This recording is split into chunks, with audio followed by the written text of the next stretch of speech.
الصلاة والسلام عليك يا سيدي يا رسول الله وعلى آلك وأصحابك يا حبيب الله. محترم سامعین و ناظرین، آپ کی خدمت عالیہ میں حاضر ہوں. حج کے مضمون پر پہلے ایک طویل لیکچر ہو چکا ہے، لیکن چونکہ وہ مسئلہ بہت گہرا، لمبا اور تفصیل طلب ہے، اس لیے آج اس کا بقیہ حصہ بیان کرنا چاہوں گا. پھر کل انشاءاللہ تعالی یہی مسئلہ جو ہے حج کا، یہ کل کے لیکچر میں پوری تفصیل کے ساتھ عرض کیا جائے گا انگلش زبان میں. تو آج کی تاریخ میں آپ یہ سمجھیں، جس کا نام حج ہے، یہ 5 ارکان اسلام میں سے ایک رکن ہے، یعنی کلمہ شریف پڑھنا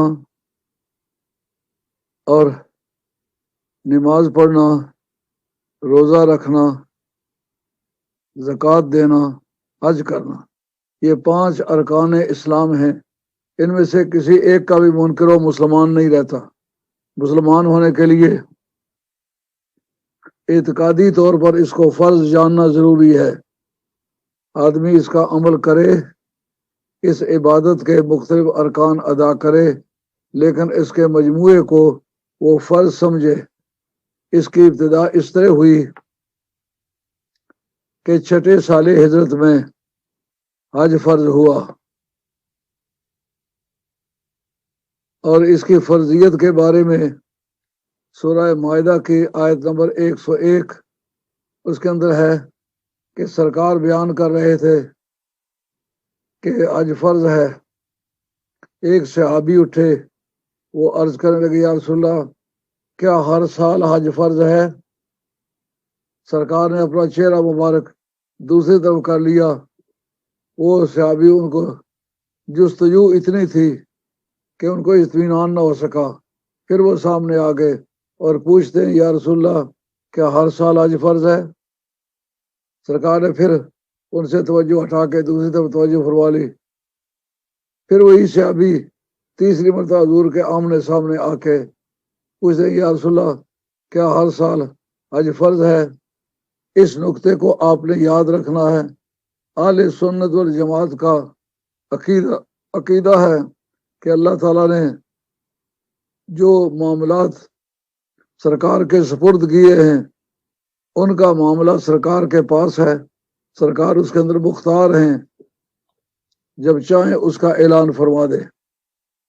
جب تیسری مرتبہ انہوں نے سوال کیا تو پھر سرکار نے فرمایا، نہیں، ہر سال فرض نہیں، زندگی میں ایک مرتبہ فرض ہے. مگر تمہیں بتانا چاہوں، اگر میں ہاں کہہ دیتا ہر سال فرض ہو جاتا ہے. اب بتائیں، فرض ہے اللہ کا اور بندے کے اوپر فرض ہے، یہ ڈیوٹی ناگزیر ہے. معلوم سرکار کے ہاں اور نہ میں راز ہے اس اختیار کا کہ سرکار مختار ہیں. کہہ دیں ہاں. اصولی طور پر دنیا میں جب قانون بنتے ہیں تو اسمبلیاں بیٹھتی ہیں تو وہ پہلے قانون کا مسودہ پیش کرتے ہیں. جتنے ان کے لیگل ایڈوائزر ہوتے ہیں وہ ان کو ایڈوائس دیتے ہیں. جتنی اپوزیشن ہوتی ہے ان کے خلاف تنقیدی تبصرے کرتے ہیں، اور ان کے اندر جن چیزوں کی پابندی ہوتی ہے، فنڈامنٹل لا کا لحاظ رکھنا، پرنسپل آف پالیسی کا لحاظ رکھنا، ہیومن رائٹس کا لحاظ رکھنا، اور جو قانون پاس ہو جائے سارے متفق ہو جائیں. اگر کوئی لوئر یہ ثابت کر دے کہ اس قانون سازی میں فلاں قاعدے کی مخالفت ہوئی ہے، مثال طور پر ہیومن رائٹ کی مخالفت ہوئی ہے، پرنسپل آف پالیسی کی مخالفت ہوئی ہے، ڈائریکٹو پرنسپلز کی ہوئی ہے، یہ ثابت کر دے اور سپریم کورٹ میں اپنی پٹیشن فائل کرے تو باقاعدہ کورٹ اس کو سننے کا پابند ہے. اگر وہ ثابت کر سکے کہ واقعی ان حقوق میں سے کسی حق کی مخالفت ہوئی ہے تو وہ قانون بنا ہوا ٹوٹ جائے گا. پھر اس کے اندر اصلاحات جو سپریم کورٹ دے گا وہ شامل کرنی پڑیں گی۔ قربان جائیں سرکار کے اختیارات کے، سرکار کے سامنے سے کوئی بات گزرتی ہے، سرکار اس پر اعتراض نہیں کرتے، وہ قانون ہے، اس کو حدیث تقریری کہتے، کسی کورٹ میں وہ چیلنج نہیں ہوگی، صرف سرکار کے نگاہوں کی چھلنی سے وہ بات گزری ہے اور سرکار نے اس پر ناراضگی کا اظہار نہیں کیا، منع نہیں فرمایا، تو وہ پازیٹیو لا ہے۔ اس سے آپ نبی کریم رؤوف الرحیم صلی اللہ تعالیٰ علیہ وسلم جس کو کہتے ہیں، وہ ایک ایسی شخصیت کا نام ہے کہ خدا کے دیے ہوئے اختیارات کا مختار ہے، مختار عام ہے، اٹارنی جنرل ہے۔ اس بارے میں کوئی لکھی پڑھی ہوئی بات ہے کہ سرکار ہاں یا نہ کریں؟ اس آیت نے سورہ مائدہ کی آیت نمبر 101 کے اندر یہ کہ میں ہاں کہہ دیتا تو ہر سال فرض ہو جاتا، تو یہ قانون سازی ہے نا۔ وہ نگاہ مصطفیٰ، لاکھوں کروڑوں نمائندے مل کے فیصلہ کریں، 3 خواندگیوں سے وہ مسودہ پڑھا جائے، لیگل ایڈوائزر ایڈوائس بھی کرے، ڈائریکٹر پرنسپل کے جاننے والے اپوزیشن میں سے مخالفت بھی کریں، جب سب چلنیوں سے پار ہو جائے پھر بھی قابل اعتراض ہو سکتا ہے۔ وہ نگاہ مصطفیٰ، تیری نگاہ کی چھلنی سے جو قانون پاس ہو گیا اس پر کوئی اعتراض نہیں کر سکتا، نہ صحابہ اعتراض کر سکتے ہیں، نہ تابعین کر سکتے ہیں، نہ آل بیت کر سکتے ہیں، نہ ہم کر سکتے ہیں، نہ کوئی دوسرا کر سکتا ہے۔ اس سے کیا پتا چلا؟ سرکار کی شخصیت محض ایک بندہ ہونے کی نہیں ہے بلکہ بندہ مختار ہونے کی ہے۔ حضور بندے ہیں اللہ کے، لیکن ایسے بندے ہیں جن کو اللہ تعالیٰ نے اختیار دیا ہے۔ کہتے ہیں ما آتاکم الرسول فخذوہ وما نہاکم عنہ فانتہوا، یہ ما ہے، ما موصولہ اس کو کہتے ہیں۔ اس کے اندر جاندار، بے جان، ریشنل، ارریشنل، اینیمیٹ، انینیمیٹ سب شامل ہوتے ہیں۔ جاندار، بے جان، عقل والے، بغیر عقل کے، یعنی جو کچھ وہ دے دے تم لینے کے پابند ہو، اس پر کوئی اعتراض نہیں کر سکتا، نہ صحابہ کر سکتے، نہ اہل بیت کر سکتے۔ جو وہ دے تم لینے کے پابند ہو، جس سے منع کرے اس کو چھوڑنے کے پابند ہو۔ یہ نہیں کہہ سکتے کہ یہ میرا خاندانی معاملہ ہے، یہ میرا رواجی معاملہ ہے، یا میرا محکمانہ معاملہ ہے، یا میرا عدالتی معاملہ ہے، یا میری سروس کا معاملہ ہے، کچھ بھی ہے جسے منع کر دے اسی تاریخ اس کو چھوڑ دینے کے تم پابند ہو۔ یہ حج کی بحث میں بڑا بنیادی مسئلہ ہے۔ یہ 6 سال ہجرت ہے جب حج فرض ہوا، لیکن ادائیگی اس کی کب ہوئی؟ گو اس میں اختلاف ہے کہ کس سال میں فرض ہوا، لیکن ادائیگی کے بارے میں یہ مسلمہ بات ہے کہ حج کی ادائیگی کب ہوئی؟ کہ 9 سال ہجرت میں ہوئی۔ اس کا مطلب یہ ہے کہ حج علی الفور واجب نہیں، یعنی انسٹنٹلی، اسی وقت فرض نہیں، جس پر فرض ہو جائے اس کو موت سے پہلے کسی وقت بھی وہ ادا کر سکتا ہے۔ جتنے لوگ ایسے ہیں جن کے پاس گھر سے جانے، وہاں کے ارکان ادا کرنے اور واپسی پر سفر کرنے اور بال بچے تک واپس آنے تک گھر کے اخراجات بھی اس کے پاس پورے ہیں، سفر کے اخراجات بھی اس کے پاس پورے ہیں، اس پر آج فرض ہے، لیکن کب ادا کرے؟ علی الفور نہیں، بلکہ یہ اس کے جب جی چاہے زندگی میں جس وقت چاہے اس کو ادا کر سکتا ہے۔ سرکار نے پوری زندگی میں ایک ہی حج کیا ہے جس کا نام حجۃ الوداع ہے۔ یہ جو اس وقت ہمارے ہاں حجوں کی رسلنگ شروع ہے، خاص طور پر عورتیں کہتی ہیں فلاں عورت جو ہے وہ اتنا حج کر چکی ہے، میں جب تک اس سے 2 فالتو نہ کروں میری زندگی نہیں۔ اسی طریقے سے اور بندے بھی ہیں، میں ہر سال حج پر جاتا ہوں۔ ایک آدمی میرے علم ہے جو نماز نہیں پڑھتا لیکن ہر سال حج پر جاتا ہے، یہ اس کی جہالت ہے۔ حج بھی اس پر فرض ہے، لیکن حج روزانہ فرض ہے اور اسی وزن کا فرض ہے جتنی حج ایک مرتبہ کیا فرض اتر گیا، اب جو کرے گا وہ نفلی حج ہوں گے۔ اب جناب اس موقع پر ہمیں یہ بات آسانی سے سمجھ آ گئی کہ جس کا نام حج ہے وہ ایک مرتبہ فرض ہے، اور سرکار کی ہاں یا نہ سے یہ فیصلہ ہوا کہ زندگی میں ایک مرتبہ فرض ہے یا ہر سال فرض ہے۔ سرکار نے ہاں نہیں کیا، وگرنہ ہر سال فرض ہو جاتا۔ اب یہ تیاری کس طرح ہوئی؟ کون امیر کارواں بنایا گیا؟ حضرت ابو بکر صدیق رضی اللہ تعالیٰ عنہ کی ذات پاک، جو اہل سنت والجماعت کے نزدیک خلیفہ اول برحق ہیں اور ان کو ماننا ہر صاحب ایمان کی ڈیوٹی ہے، ان کو امیر کارواں بنایا گیا کہ آپ جائیں گے، سارے قافلے کا انتظام آپ کریں گے۔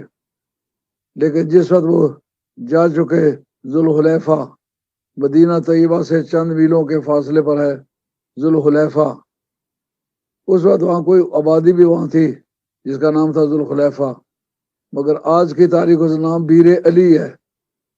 بیر میں نے کنواں، علی ایک وہاں گڈریا تھا۔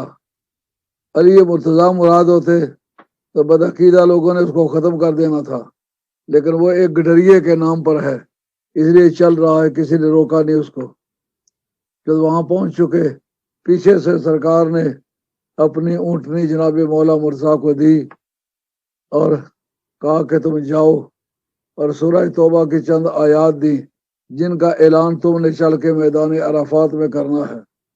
اس سے چند اور مسائل سمجھ میں آئیں گے جن کو اہل سنت والجماعت اگر سمجھ لیں تو کافی حد تک مسئلہ سمجھ میں آ جاتا ہے۔ وہ مسائل کیا تھے؟ ایک تو یہ کہ آج کے بعد کوئی کافر بیت اللہ کا طواف کرنے نہیں آئے گا، ایک۔ دوسری بات، کوئی ننگا طواف نہیں کر سکے گا، اور ایک یہ کہ جن کے ساتھ معاہدے تھے انہوں نے ان کی ادائیگی کی، پابندی کی، ہم بھی اسی تاریخ کے پابند ہیں۔ ہم ان کے ساتھ وہ شرائط جو صلح حدیبیہ میں طے ہوئے تھے کہ وہ ہم پر ہاتھ نہیں اٹھائیں گے، ہم ان پر ہاتھ نہیں اٹھائیں گے، ان قواعد اور شرائط کی پابندی ہم لوگ کریں گے ان لوگوں کے مقابلے میں جنہوں نے ان ضوابط اور شرائط کو توڑا نہیں، لیکن جنہوں نے ان شرائط کی پابندی نہیں کی، ان شرائط کو توڑا ہے، 4 مہینے تک وہ اپنا چلنا پھرنا کر لیں، 4 مہینے کے بعد ہماری برسر میدان تلوار کی زبان سے، تلوار کی دھار سے ان سے بات ہوگی، یعنی ان سے جنگ کریں گے۔ تو یہ شرائط اے علی مرزا تم نے وہاں اعلان کرنے ہیں۔ سابقہ لوگ وہاں جا کے طواف کیا کرتے تھے کپڑے اتار کے، ان کا یہ خیال تھا جس سے ہم نے کپڑے اتارے ہیں، مرد بھی اتارتے، عورتیں بھی اتارتی، ننگے ہو کر طواف کرتے، اس سوچ کے تحت کہ جس طرح ہم نے کپڑے اتارے ہیں اس سے آج ہمارے گناہ بھی اتر گئے، اور یہ خالص جاہلانہ اور کافرانہ فیصلہ تھا، اس کا خدائی فیصلے سے کوئی تعلق نہیں تھا۔ اور وہ ننگی حالت میں مرد بھی اور عورتیں بھی طواف کرتے تھے، اور یہ خیال کرتے تھے کہ ہم لوگ جنت میں جائیں گے۔ چوتھی یہ تھی، یہ اعلان تھا کہ کوئی کافر جنت میں نہیں جائے گا۔ یہ 4 چیزیں جن کا اعلان تم نے کرنا ہے۔ جس وقت جناب مولا مرتضیٰ شیر خدا ذوالحلیفہ پہنچ گئے تو حضرت ابو بکر صدیق رضی اللہ تعالیٰ عنہ کی ذات پاک پوچھنے لگے، اے مولا مرتضیٰ آپ کس خیال سے آئے ہیں؟ انہوں نے کہا مجھے بھی جانا ہے۔ انہوں نے فرمایا کہ اے مولا مرتضیٰ اگر جانا تھا تو ایک ساتھ آتے، پیچھے بعد میں کیوں آئے؟ انہوں نے کہا اس بات کا فیصلہ سرکار نے کیا ہے، یہ میرا فیصلہ نہیں ہے۔ سرکار ساتھ کہتے ہوئے ساتھ آ جاتا، سرکار نے بعد میں بھیجا، میں بعد میں آ گیا۔ انہوں نے کہا آئے کس لیے ہو؟ انہوں نے کہا 4 چیزوں کا اعلان کرنا ہے جو ابھی آپ کے سامنے گنوائی ہے، کہ کوئی ننگا طواف نہیں کرے گا، کوئی کافر طواف کے لیے نہیں آئے گا، کوئی کافر جنت میں نہیں جائے گا، اور جن لوگوں نے شرائط کی پابندی کی ہم بھی پابندی کریں گے، جن لوگوں نے پابندی نہیں کی ان کو 4 مہینے چلنے پھرنے کی کھلی اجازت ہے، اور 5ویں مہینے میں ان کے ساتھ ہماری جنگیں ہوں گی۔ ان 4 چیزوں کا اعلان کرنا تھا۔ یہ مجھے دیا، کہا یہ تم اعلان کرو گے، اس پر آپ نے غور کرنا ہے۔ اس وقت ایک طبقہ مولانا کا کہتا ہے کلو تقین نکین فہو عالی، جو متقی پرہیزگار ہے وہ میری آل ہے۔ امام ابن حجر مکی رحمۃ اللہ علیہ نے سوائے بورقہ شریف کے اندر لکھا ہے کہ واہن جدن، اس کی کوئی اصل نہیں ہے، بے اصل بات ہے۔ اور یہ جو حدیث ہے اس وقت جو میں پیش کرنے لگا ہوں، یہ ثبوت ہے اس بات کا کہ تقوی اور پرہیزگاری کی وجہ سے کوئی شخص آل محمد نہیں ہو سکتا۔ آل محمد وہی ہو سکتے ہیں جن کو سرکار نے اپنی چادر میں لے کے کہا اللہم ہؤلاء آل بیتی، اللہ کریم یہی میری آل بیت ہے۔ اور فجر صلوات کا و برکات علیہم انکا حمید مجید، مولا کریم تو ان پر اپنی رحمتیں اور برکتیں نازل فرما، تو حمید و مجید ہے۔ یہاں حضرت ابو بکر صدیق رضی اللہ عنہ کا یہ آپ کیوں اعلان کریں گے، یہ مجھے ہی چٹ دے دیں، اس کے مطابق میں اعلان کر دوں گا۔ حضرت مولا مرتضیٰ واہ آپ کے قانون دانی پر قربان، کیا خوبصورت قاعدہ وضع کیا۔ انہوں نے کہا نص رسول اللہ کی موجودگی میں اجتہاد ممنوع ہے، یعنی ذاتی رائے قائم کرنا حضور کے ایکسپریس پروویژن کے مقابلے میں ممنوع ہے۔ سرکار نے صاف طور پر بتلایا علی یہ چار چیزیں ہیں، اعلان تم نے کرنا ہے، کرنا میدان عرفات میں ہے، اس لیے یہ کہلائے گی نص۔ نص علماء کی بولی کا لفظ ہے، قرآن اور حدیث کی کوئی ایکسپریس پروویژن جو ہے نا، واضح طور پر جو سیکشن یا آرٹیکل بیان کیا گیا اس کو کہتے ہیں نص صریح۔ سرکار کی نص صریح کے مقابلے میں اپنی ذاتی رائے قائم کرنے کا کسی کو حق نہیں۔ آج تک وہ اصول فقہ میں وہ قاعدہ موجود ہے۔ آپ اصول الشاشی کو لے لیں اور نور الانوار کو لے لیں، اسامی کو لے لیں، توضیح طلبی کو لے لیں، باقی جتنی کتابیں اصول فقہ کی ہیں سب لے لیں، سب یہ اس پر اتفاق کریں گے کہ نص رسول اللہ کی موجودگی میں، نص کتاب اللہ کی موجودگی میں کسی بھی مجتہد کو جو قانون سازی کی صلاحیت رکھتا ہے اسے حق نہیں ہوگا کہ اس کے اندر ذاتی رائے کو دخل دے۔ یہ فیصلہ پہلی مرتبہ کس نے کیا ہے؟ مولا مرتضیٰ نے کیا، اور آج تک چل رہا ہے۔ جتنے بھی اسلام کے دعوے دار فرقے مانتے ہیں یہ بات۔ اب وہ حضرت ابو بکر صدیق رضی اللہ تعالیٰ عنہ کہنے لگے اے مولا مرتضیٰ میرے بارے میں کوئی آیت تو نہیں آئی؟ ان کا اس کا مجھے کیا پتا، حضور جانے، آپ جا کے پوچھ لیں۔ ذوالخلیفہ کے مقام سے واپس گئے، جا کے سرکاری دو عالم صلی اللہ علیہ وآلہ وسلم کے ساتھ جا کے ملاقات کی اور عرض کیا یا رسول اللہ یہ جو 4 پوائنٹ آپ نے دیے ہیں کہ حضرت علی ان کا اعلان کریں، یہ اعلان تو میں بھی کر سکتا ہوں، آپ نے مجھے کیوں نہیں دیے؟ میرے مطلب آیت تو کوئی نہیں آئی۔ آپ رہا نہیں، تیرے مطلب کوئی آیت ایسی نہیں آئی جو اس کے تیری شان کے لائق نہ ہو، لیکن یہ پوچھتے ہو کہ میں نے علی کو کیوں دیے؟ دھیان سے بات سننی ہے اور سارے دوست بات کو نوٹ کرو۔ آپ نے فرمایا کہ یہ اعلان یا میں کر سکتا ہوں یا میری آل کر سکتی ہے، چونکہ تو میری آل میں سے نہیں ہے۔ یہ جو کھجلی ہوتی ہے کہ ہر متقی مولوی صاحب آل رسول ہیں، یہ بات بے بنیاد ہے۔ اگر تقوی کی بنیاد پر کوئی آل رسول ہوتا تو ابو بکر صدیق رضی اللہ عنہ جیسا تقوی کس کا ہے؟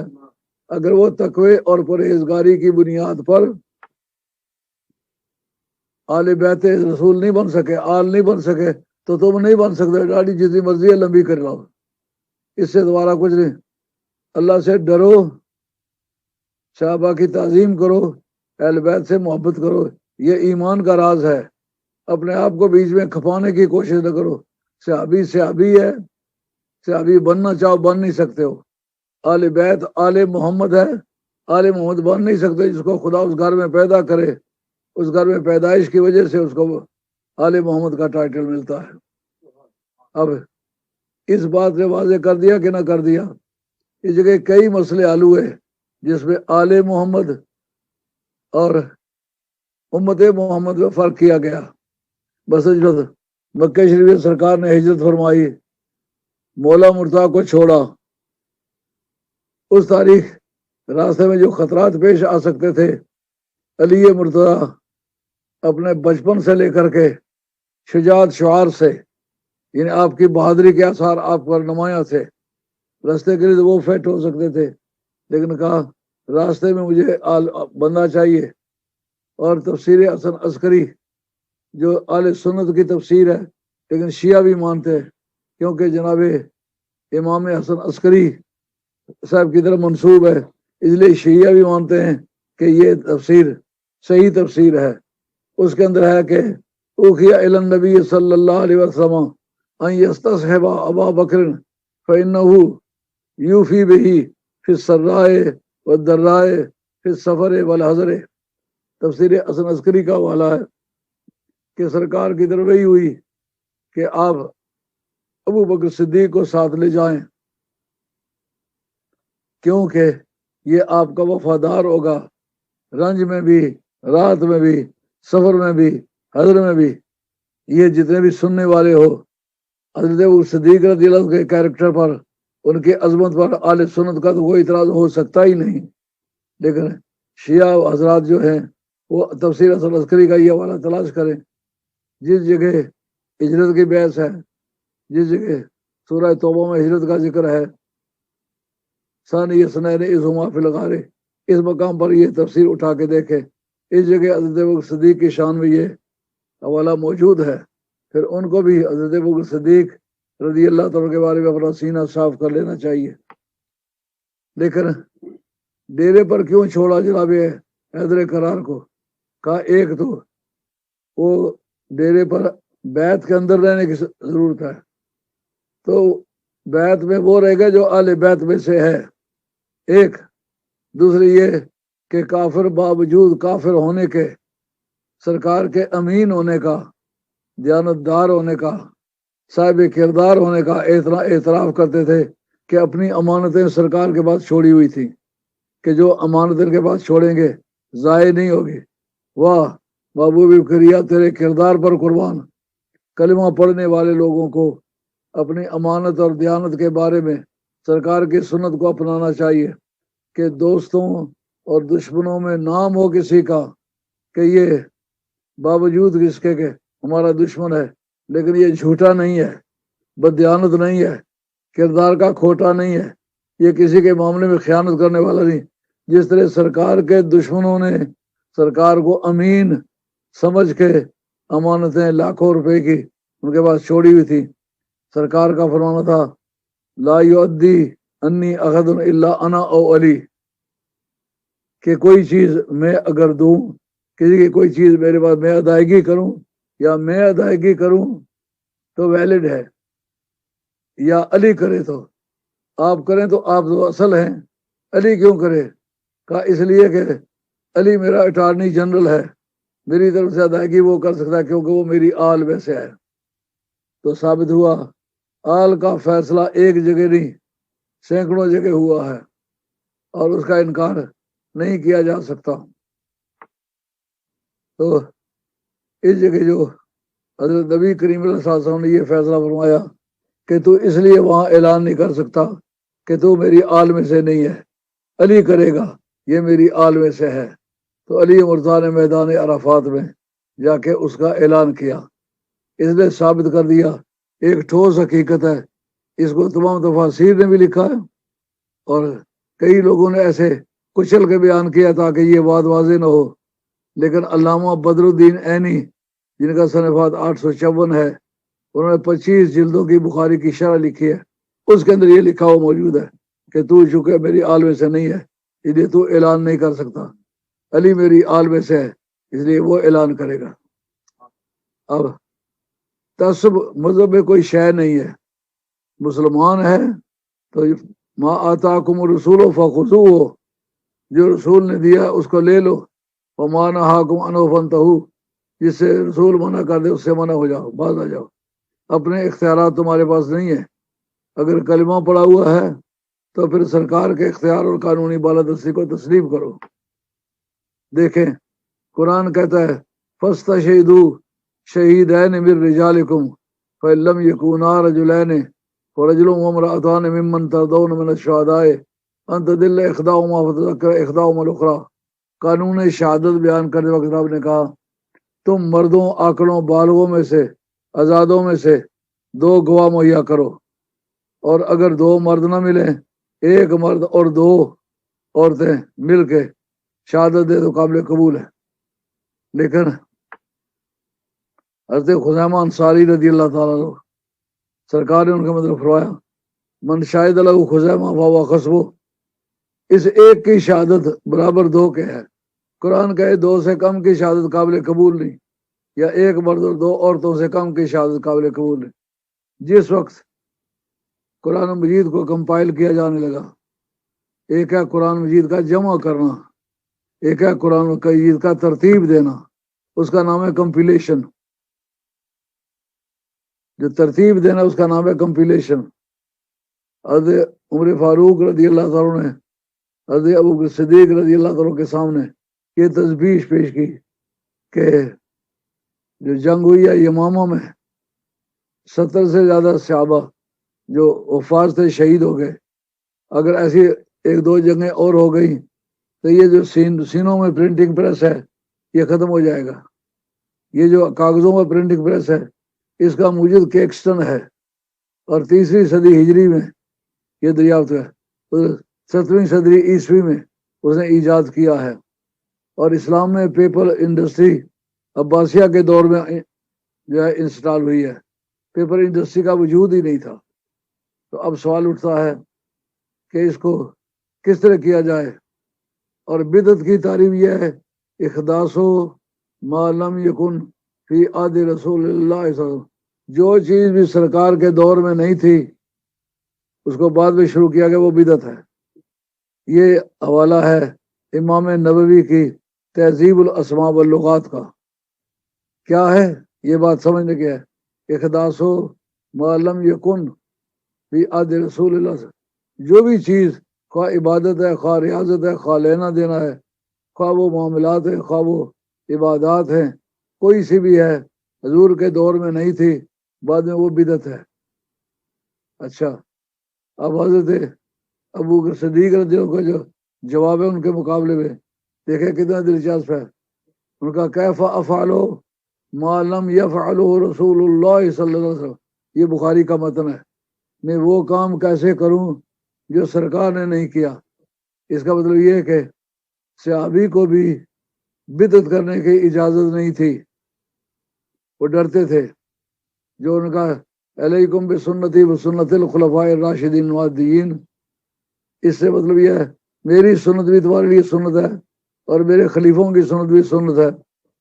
اس کا مطلب یہ ہے ان کا استنباط قرآن کی آیتوں سے یا حدیثوں سے انفر کریں۔ ایک ہے معنی سمجھ آنا، معنی سمجھ آنا نہیں، انفر کرنا، استنباط، اس سے بات نکلتی ہے۔ جیسا کہ کوئی کہے میری بات وہی سمجھے گا جو حلالی ہوگا، اس سے استنباط ہوتا ہے جو تیری بات نہیں سمجھتا وہ حلالی نہیں ہے۔ تو استنباط کر سکنا یہ مجتہدین کا کام ہے، کہ وہ استنباط کر سکتے ہیں، کوئی حضور کے قاعدے قانون کے خلاف ایجاد نہیں کر سکتے۔ اس میں حضرت عمر فاروق کہتے واللہ فی خیر، معلومہ خیر بھی ایک ادارہ ہے، خدا کی قسم اس میں خیر ہے، باتیں ہوتی نہیں۔ کچھ عرصے کے بعد حضرت ابو بکر صدیق عامی ہو گئے۔ اب پروسیجر کیا مقرر ہوئی، کمیٹی بنائی گئی، اس کے چیئرمین حضرت عمر فاروق ہوں گے، اور جو کاتب ہیں زید بن ثابت جو سرکار کے زمانے میں کتابتیں وہی کیا کرتے تھے، سرکار کے سیکرٹری سمجھے جاتے ہیں، وہ لکھیں گے پروسیجر کیا ہوگی۔ اب جو آدمی آ کر آیت پیش کرے گا وہ کم از کم 2 گواہیاں اس پر پیش کرے، 2 شہادتیں پیش کرے تو پھر قرآن میں اس کو درج کرو، اگر 2 شہادتیں پیش نہ کرے تو پھر اس کو قرآن میں درج نہ کرو۔ حضرت خزیمہ انصاری رضی اللہ عنہ آئے، حضرت زید بن ثابت سے کہا کہ یہ میرے پاس 2 آیتیں ہیں، بلکہ 2 سے زیادہ ہے۔ ایک سورہ توبہ کی آخری 2 آیتیں، لقد جاءکم رسول من انفسکم عزیز علیہ ما عنتم حریص علیکم بالمؤمنین رؤوف الرحیم، ایک یہ آیت ہے۔ اس کے بعد کی آیت ہے اور ایک سورہ احزاب میں آیت ہے منہم من قضی نحبہ ومنہم من ینتظر، ایک یہ دو آیتیں ہیں. ان کا دوسرا گواہ لاؤ. ان کا دوسرا گواہ میرے پاس کوئی نہیں ہے. ان کا پھر میں نہیں درج کرتا. انہیں کیسے درج نہیں کرتے ہو؟ سرکار کے اختیارات کو تسلیم کرو. سرکار نے فرمایا شاہد لہو خزیمہ فہو حسبہ، جس کے بارے میں حضرت خزیمہ انصاری اکیلے شہادت پیش کر دے، شہادت وہ ایک کی شہادت دو کے برابر. حضور کا اٹارنی جنرل ہونا ثابت ہوا کہ نہیں ہوا؟ کیا تھا؟ گھوڑا یا اونٹنی سرکار نے خریدی تھی ایک بدو سے، اور ڈیرے پر اس کو لائے پیسے دینے کے لیے. جب وہ وہاں گئے راستے میں کسی نے اس کے کان میں پھونک دیا کہ یہ پیسے تم نے تھوڑے لیے، یہ اتنے پیسوں کی اونٹنی ہے یا گھوڑا ہے. تو ڈیرے پر آ کے مکر گیا، کہتا ہے میں نے آپ پر بیچی نہیں. سرکار فرمایا تو نے بیچی ہے. وہ کہتا ہے گواہ لاؤ. ان کا یہ 10 بدسا سودا تھا. اس کو بیع تعاطی کہتے ہیں. بیع تعاطی، دست بدسی. بیع کی بہت ساری قسمیں ہیں، ان میں سے اس بیع کا نام ہے بیع تعاطی. یہ فقہ کی بولی ہے، علماء کی زبان ہے. اس وقت سرکار گواہ میرے پاس کوئی نہیں ہے. خزیمہ انصاری موقع پر تھے. ان کا میں ہوں یا رسول اللہ گواہ. ان کا تو موقع پر موجود تھے. عرض کیا یا رسول اللہ میں موجود تو نہیں تھا. کہا پھر کیسے گواہ ہو سکتے ہیں جب موقع پر تھے ہی نہیں. ان کا بتائیے خدا کے ایک ہونے کا میں گواہ ہوں کہ نہیں ہوں؟ ان کا ہو. ان کا میں نے اللہ کو دیکھا ہے، اللہ کے ایک ہونے کا گواہ دیکھ کر ہوں. آپ کی زبان سے سن کے میں نے اللہ کو ایک تسلیم کیا ہے. تو کیا یہ جانور جو ہے اللہ سے زیادہ اہمیت رکھتا ہے کہ میں اس کا گواہ نہیں ہوں؟ سرکار کو ان کا طرز استدلال بہت پسند آیا. سرکار من شاہد لہو خزیمہ، یہ بخاری کی روایت ہے. من شاہد لہو خزیمہ فہو حسبہ، جس بارے میں خزیمہ پیش ہو جائے ایک کی شہادت برابر دو کے. اب جناب اس موقع پر سرکار کے اختیارات کا مسئلہ بھی حل ہوتا ہے. جو کہتا ہے سرکار بے اختیار شخصیت کا نام ہے، اس سے پوچھو قرآن کو مکمل مانتے ہو یا نامکمل؟ تو کہے گا مکمل مانتا ہوں. جب مکمل مانتے ہو تو اس کے یہ آیتیں جو ہیں یہ گنتی میں خدا جی نے 3 بنتی ہیں یا کم بنتی ہیں. سورہ توبہ کی آخری آیات اور سورہ احزاب کی آیت جو میں نے آپ کو پڑھ کے سنائی ہے. اس کو قرآن مجید کی آیت مانتے ہو کہ نہیں مانتے ہو؟ یہ مانتا ہوں. کا پروسیجر تو یہ ہوئی تھی کہ 2 گواہ پیش ہوں. اب اس میں سرکار کے اختیارات کو مانو گے تو یہ قرآن کا حصہ تسلیم ہوں گے. اگر سرکار کے اختیارات کو نہیں مانو گے یہ قرآن کا حصہ تسلیم نہیں ہوگے. پھر اگر قرآن کے ان کی قرآنیت کا انکار کرو گے کافر ہو جاؤ گے. اس کا مطلب یہ ہے تمہارا کفر اور اسلام اس دھندے میں پھنسا ہوا ہے. یا سرکار کو مانو مختار عام اور یہ آیت قرآن میں شامل کرو، یا ان آیتوں کو اس وجہ سے ریجیکٹ کرو کہ یہ 2 سے کم شہادتیں تھی اس لیے ہم نہیں مانتے، تو پھر کافر ہو جاؤ گے. تو اس سے پتہ چلا سرکار کا مختار ماننا یہ کفر و اسلام کے دو رائے پر ایک سد آہنی ہے. یہ فیصلہ کرتی ہے کہ کون مسلمان ہے اور کون نہیں ہے. یہ مسئلہ حج کے علاوہ اس سے مسائل متعلق ہے. اب جناب جس وقت آدمی حج کے لیے تیار ہوا تو پہلے آپ کو بتلایا ہے کہ قرآن نے اس کی عظمت بیان کی ہے کہ ہدی للعالمین، مبارکوں وہدی للعالمین، یہ برکت والا بھی ہے اور جہان والوں کے لیے ہادی بھی ہے. کعبہ پتھر لگے ہوئے ہیں، وہاں مسالہ لگا ہوا ہے اور مٹیریل لگا ہوا ہے، بات بھی نہیں کرتا. پھر وہ ہدایت کس نے دیتا ہے؟ اس بارے میں نابیوں کا ایک قاعدہ ہے، وہ ذہن میں رکھو. جس کو آپ لوگوں نے انگریزی اگر قاعدے کے مطابق پڑھی ہوتی پھر یہ بات سمجھانے کی ضرورت نہ ہوتی. اس کو اپوزیٹو کہتے ہیں، بدل مبدل میں رہو. جیسا ایک ہے میرے پاس دشمن آیا، ایک آدمی بعد میں اس کا نام لے لے تو معلوم ہوا پہلا جو ہے مبدل منہ ہے، بعد میں جو اس کا اصلی نام ہے یہ بدل ہے، لیکن یہ بدل مبدل منو کی ترکیب، اس میں قاعدہ کیا ہے؟ قاعدہ یہ ہے مبدل منو مقصود اصلی نہیں ہوتا، مقصود اصلی بدل ہوتا ہے۔ اس میں مبارکم ہدی للعالمین فی آیات بینات، یہ مبدل منو ہے، اس میں بہت ساری آیتیں ہیں، اور وہ کیا آیتیں ہیں؟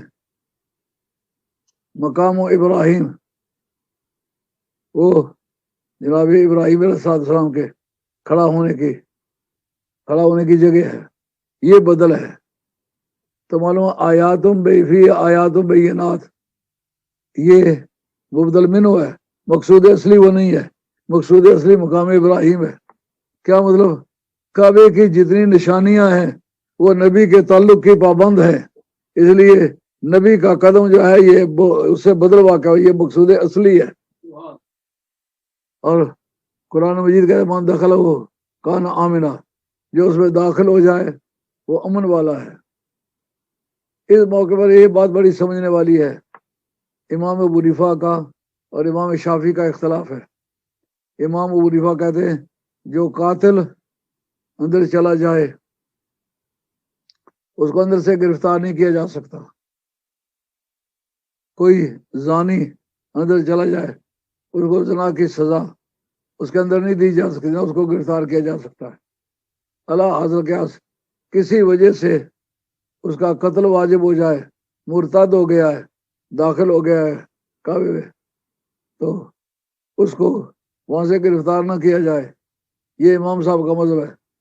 امام شافعی رحمۃ اللہ علیہ اس کا رد کرتے ہیں، کہتے ہیں کہ میں کہتا ہوں اس کو گرفتار کیا جائے کیونکہ اس نے شریعت کی حد توڑی ہے۔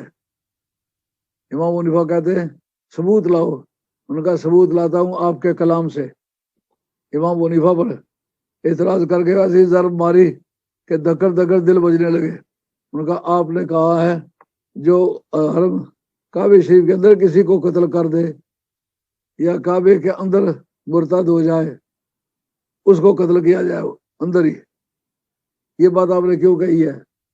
ان کا دراصل قصہ یہ ہے جس نے بار ایسا عمل کیا جو مستوجب قتل ہے، جس کی وجہ سے he is liable to be punished، بار کیا ہے اندر آیا ہے، وہ کعبے کی عظمت کو مانتا ہے، لیکن جس نے اندر اس جرم کیا ہے کعبے کے تقدس کو نہیں مانتا، وہ بے ادب اور گستاخ ہے، اس لیے اس کو گرفتار کیا جائے۔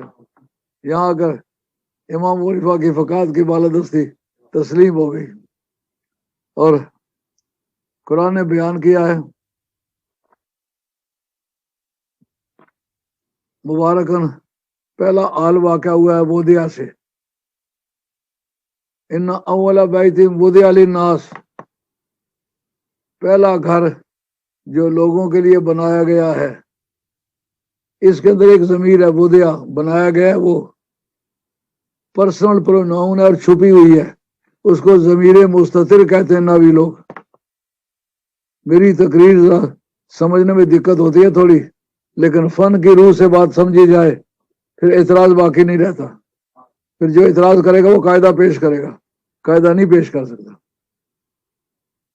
ہمارے اساتذہ علم نحو میں، علم منطق میں بادشاہ تسلیم ہوئے ہیں، اس لیے ان کے بیان کیے ہوئے قاعدے قانون کو بیان کرتے وقت ذرا گھبراہٹ نہیں ہوتی۔ ہمیں پورا یقین، ہمارے اساتذہ بے مثال لوگ تھے، کہتے ہیں جس وقت وہ بنایا گیا نا اس مبارکن اس کا حال ہے، یعنی بنانے کے وقت برکت والا ہوا، پہلے برکت والا نہیں تھا۔ اس پر عمدۃ الاحکام فی مصالح الانام عز الدین بن عبدالعزیز، جن کا صنفات 606 مصری عالم دین ہے، ٹکر کا عالم ہے، انہوں نے اس پہ تحقیق کی ہے عمدۃ الاحکام میں فی مصالح الانام میں کہ کوئی جگہ برکت والی نہیں تھی، کوئی وقت برکت والا نہیں تھا، کوئی برکت والا آیا، کوئی برکت والا کام کیا، کوئی برکت والا عمل کیا، اس وجہ سے جگہ کو بھی برکت ملی اور وقت کو بھی برکت ملی۔ وقت کی مثال انا انزلناہ فی لیلۃ القدر، ہم نے قرآن مجید کو نازل کیا لیلۃ القدر میں، لیلۃ القدر خیر من الف شہر، 1000 مہینوں سے وہ زیادہ بہتر ہو گئی۔ سورج اسی طرح طلوع ہوتا ہے،